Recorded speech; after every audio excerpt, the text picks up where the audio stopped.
이 신당에서 인현왕후를 향해 끔찍한 저주를 날렸던 겁니다. 분노한 숙종은 엄청난 결단을 내립니다. 장희빈에게 스스로 자진하라는 어명을 내린 겁니다. 자, 그렇게 인현왕후가 폐위된 지 6년째 되던 해인 1694년 3월 궁궐이 발칵 뒤집히는 초유의 사태가 벌어집니다. 다름 아닌 남인 세력이 숙종에게 무언가를 고발한 겁니다. 그 고발 내용은요, 충격적이게도요, 서인 세력이 은밀히 인현왕후 복위 운동을 추진하고 있다는 겁니다. 당시 서인 세력 중 일부가 인현왕후를 복위시키기 위해 몰래 비밀 자금을 모으고 있었거든요. 그런데 제대로 뭔가를 해보기도 전에 서인들의 인현왕후 복위 계획이 남인에게 발각된 겁니다. 와, 이거 어떡하냐. 남인들은요, 이때가 기회다라고 하면서 쾌재를 불렀죠. 남인 세력은요, 인현왕후 복위 운동을 빌미로 삼아가지고 조정에 남아있는 그 잔존 세력들, 이 서인 세력들을 모조리 제거할 생각이었습니다. 그렇게 인현왕후도 모르는 사이에 벌어지고 있던 복위 운동은 이대로 영영 실패로 끝나는 듯했습니다. 그런데 인현왕후 복위 운동이 고발당하고 불과 6일 뒤 조정의 상황을 180도 바꾼 숙종의 명령이 내려집니다. 참국한 대신이하는 모두 관작을 삭탈하라. 자, 여기서 참국이란 죄인을 신문하는 국문에 참여했다는 의미입니다. 오, 남인. 그렇죠. 그렇죠. 숙종이 돌연 서인을 국문하는 데 참여한 남인 세력들을 모두 관직에서 내쫓으라고 명령을 내린 겁니다. 왜 갑자기? 또 이제 다시 그렇죠. 또 이렇게 밸런스 맞추기. 이제 그렇죠. 남인을 내쫓네요. 뭐 잘못했나요, 남인이 이번에? 너무 힘이 세지니까. 숙종은요, 남인 세력을 이끌던 영의정, 좌의정, 우의정까지 3정승을 모조리 관직에서 내쫓습니다. 그리고 사형만 14명, 유배 67명, 파직 54명, 총 135명의 남인 세력이 조정에서 축출당합니다. 조정의 집권 세력이 하루아침에 완전히 뒤바뀌어 버린 겁니다. 자, 숙종이 돌연 정권을 교체한 이 사건을 이렇게 부릅니다. 갑술환국. 1689년 기사환국에 이어서 5년 만에 또 한 번 환국이 일어난 겁니다. 아까 한번 했잖아요, 황국. 네, 그러니까. 네. 어떤 이유일까? 숙종이 기사환국으로 남인을 등용하고 보니까 남인의 정치가 자신의 기대에 미치지 못하고 장희빈에 대한 사랑도 식어가기 시작했습니다. 뜬뜬. 되게 안 헤어질 것 같았는데 사랑이 식긴 하네요. 그래서 인현왕후 복위 운동을 조사할 때 남인이 수사를 했는데 숙종은 무리한 수사라고 구실을 잡았습니다. 그리고 그 구실을 계기로 정권을 남인에서 서인으로 단번에 교체한 것이죠. 자, 그렇게 갑술환국이 일어나고 얼마 뒤인 1694년 4월 숙종이 누군가에게 직접 편지를 써서 보냅니다.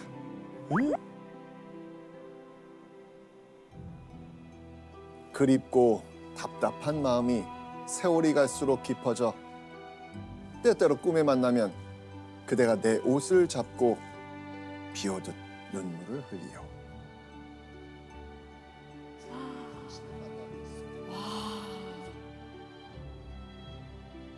숙종의 편지를 받은 주인공, 다름 아닌 인현왕후입니다. 와. 아주 저거는 고약한 메시지입니다. 아, 왜냐면 약간 메시지. 고약하죠. 본인이 내쫓았는데 네. 갑자기 막 눈물을 흘린다고 얘기를 하는 거는. 그렇죠. 근데 왜 갑자기 마음이 바뀐 거예요? 어떤 계기로? 자, 편지의 앞줄을 보면요. 그 이유를 아실 수 있습니다. 보여주시죠. 처음에 관간에게 조롱당하여 잘못 처분하였으나 와. 이게 무슨 뜻일까요? 남의 핑계를 대는 거네요.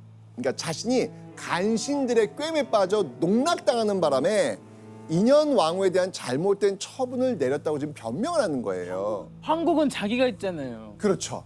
사랑에 왔다 갔다 하신 분. 왜냐면 아까부터 말이 안 맞은 게 어. 숙빈채 씨한테 참 마음이 뭐 기특하고 참 마음이 곱다 했잖아요. 인현왕후는 옛날부터 고운 분이었어요. 옛날부터 그죠? 맞아. 어릴 때부터 심성이 고운 분인데 맞아. 장희빈에 빠져가지고 그냥 내치고. 아 그냥 뭐 그러니까요. 잘못 네. 처분하였으나.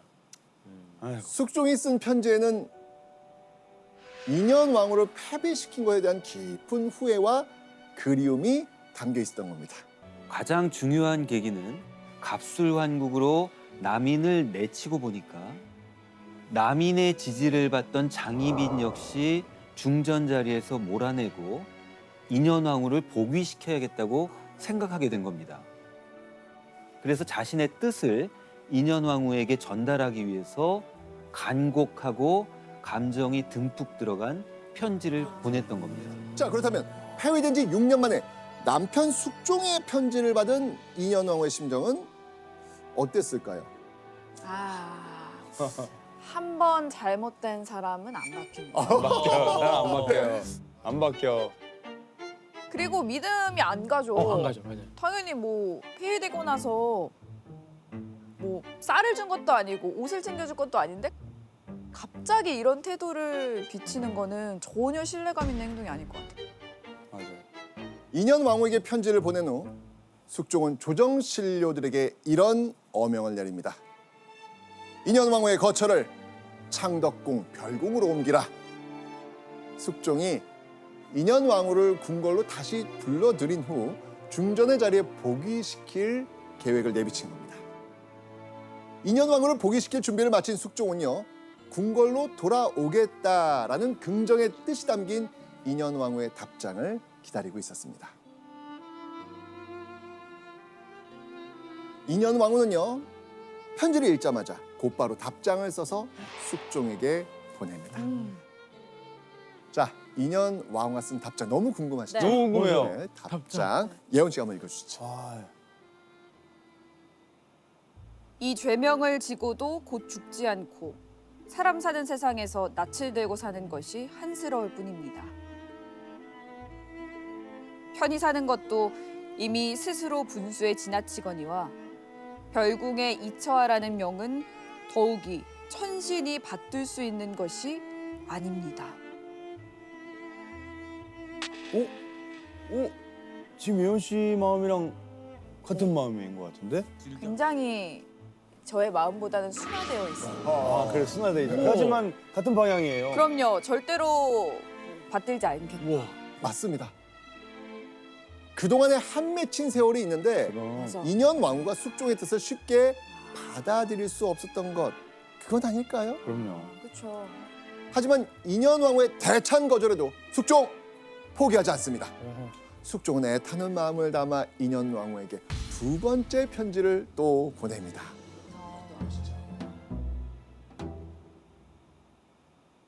10번이나 펴보고 절로 눈물이 흐르는 것을 막지 못하였다.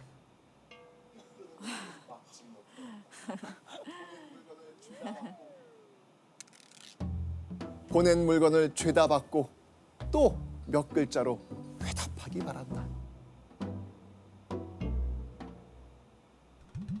갑자기 엄청난 사랑꾼이 되어서 지금 선물을 보내고 편지를 쓰고 난리가 났네요. 네, 뭐 선물 보냈나 봐요. 네. 뭐 쌀이랑 이런 거. 그렇죠. 아이고야. 숙종은 두 번째 편지를 보내면서 이번에는 인현 왕후에게 옷과 가마를 보낸 거예요. 한마디로 인현 왕후의 환심을 또 사기 위한 선물 공세도 있었던 겁니다. 그리고 편지 마지막에 선물 받고 답장 써줘야 돼.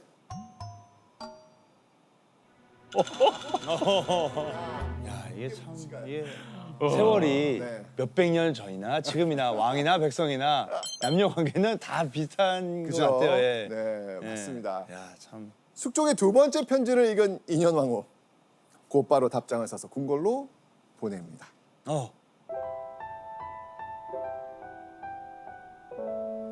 감히 당돌하게 사양하면 성의를 어겨서 그 죄가 더욱 커지는 줄 본디 압니다마는 오.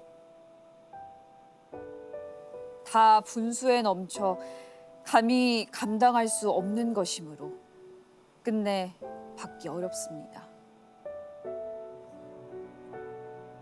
인현왕후는 이번에도 궁궐로 돌아가지 않겠습니다라는 강한 의지를 밝힌 것이죠. 하지만 불굴의 의지를 가진 숙종 인현왕후를 다시 한번 설득하기 위해 세 번째 편지를 또 보냅니다. 또 보내요. 네.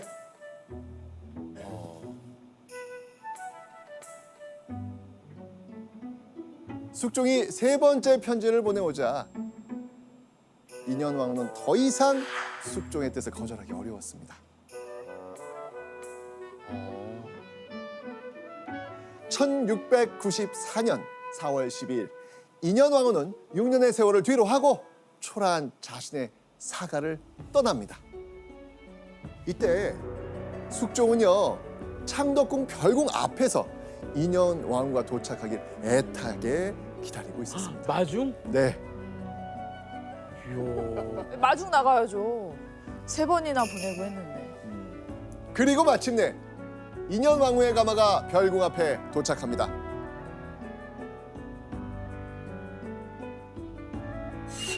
인현왕후와 숙종이 6년 만에 극적으로 재회하는 순간이었습니다. 어서 오시오 중자. 그간의 고초가 얼마나 크시었소. 그렇게 1694년 6월 인현왕후는 재입궁한 지 2개월 만에 중전에 다시 책봉됩니다. 와. 조선 역사상 처음으로 2번이나 중전의 자리에 오른 여인이 된 겁니다. 패비가 다시 중전의 자리를 되찾은 일은 조선 왕실에선 전무후무한 일이었습니다. 아, 그러니까 그래서 저기를 2번 입은 게 또 그렇게 돼. 그리고 중전이 됐다는 거는 그러면 장희빈은 그렇죠. 어떻게? 그렇죠. 자, 이 장희빈은 중전의 자리에서 내려와 다시 정일품 희빈의 자리로 돌아갑니다. 인현왕후와 장희빈의 처지가 완전히 뒤바뀌게 된 겁니다. 우와.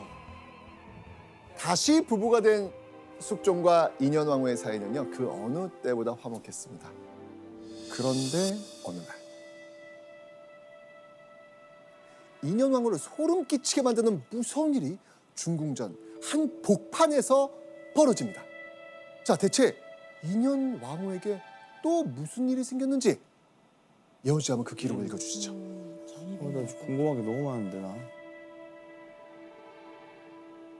희빈에 속한 것들이 항상 나의 침전에 왕래하였으며 에? 심지어 창에 구멍을 뚫고 안을 엿보는 짓을 하기까지 하였다. 어? 뭐예요? 후궁으로 강등된 장희빈은요 인현왕후가 자신의 중전 자리를 빼앗았다고 생각한 거예요. 장희빈은요 중궁전으로 궁녀들을 보내가지고 인현왕후의 동태를 늘 주시한 겁니다.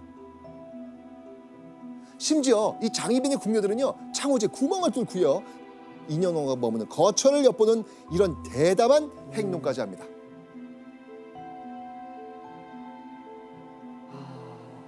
아이고야. 인현왕후는 장희빈의 그 끔찍한 괴롭힘과 감시에 그저 당할 수밖에 없었죠. 자, 그런데 인현왕후가 이 정신적 고통을 받고 있던 어느 날 궁궐이 대혼란에 빠진 일이 벌어집니다.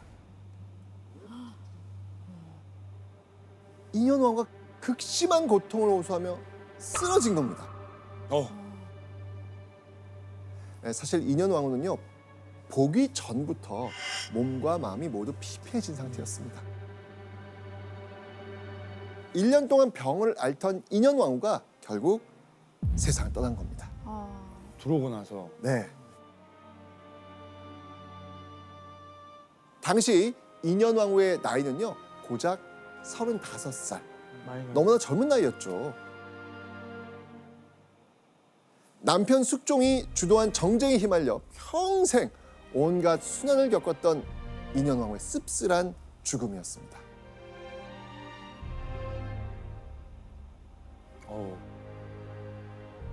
그런데요, 인현왕후가 죽고 불과 한 달 뒤 인현왕후의 죽음에 대한 놀라운 진실이 밝혀집니다.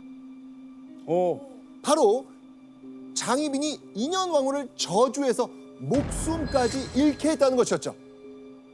자, 인현왕후전에 따르면요, 어느 날 숙종의 꿈에 죽은 인현왕후가 나타났다고 합니다. 그런데 인현왕후가 장희빈의 이 처소를 가리키면서 억울하옵니다, 억울하옵니다 하고 구슬프게 울기 시작했다는 거예요. 화들짝 놀라 꿈에서 깬 숙종. 숙종은요, 인현왕후의 죽음이 장희빈과 관련이 있음을 직감하고요, 한달음에 장희빈의 처소로 달려갔답니다. 장희빈의 처소에 도착한 숙종은 찬찬히 장희빈의 방안을 둘러봅니다. 그리고 숙종은요, 방 안에 있던 병풍 뒤에서 경악할 만한 물건을 발견하게 됩니다. 물건의 정체는 다름 아닌 한 여인의 얼굴이 그려진 초상화였습니다. 초상화는요, 날카로운 화살이 수없이 꿰뚫려 엉망진창이 되어 있었습니다. 바로 한 달 전에 죽은 인현왕후였습니다. 인현왕후를 질투한 장희빈이 자신의 처소에 신당을 차린 거예요. 그리고는 궁궐 안으로 무당까지 불러들인 후 이 신당에서 인현왕후를 향해 끔찍한 저주를 날렸던 겁니다. 인현왕후의 증세를 연구한 한의학 논문에 따르면 답답함, 우울증 등 때문에 35세라는 젊은 나이로 세상을 떠났다고도 합니다. 인현왕후는 권력을 적극적으로 지향하거나 행사하지는 않았지만 권력과 너무 가까운 삶이었기 때문에 무척 힘들지 않았을까 여겨집니다. 이거는 진짜 신체가 아픈 것보다 마음의 병으로 죽은 거네요. 그러니까요. 아이고. 이때 분노한 숙종은 엄청난 결단을 내립니다. 숙종이 장희빈에게 인현왕후를 저주한 죄를 물어 스스로 자진하라는 어명을 내린 겁니다. 한때 품에 안고 총애했던 후궁 장희빈을 가차없이 죽여버린 겁니다. 오플랍니다. 웰컴 마세요 마켓. 이거 없어? 오플랍니다. 아마추어. 오플랍니다. 오플랍니다. 오플랍니다. 이거 내가 할게. 오플랍니다. 이거 다 해야 된다고요? 웰컴 마세요 마켓.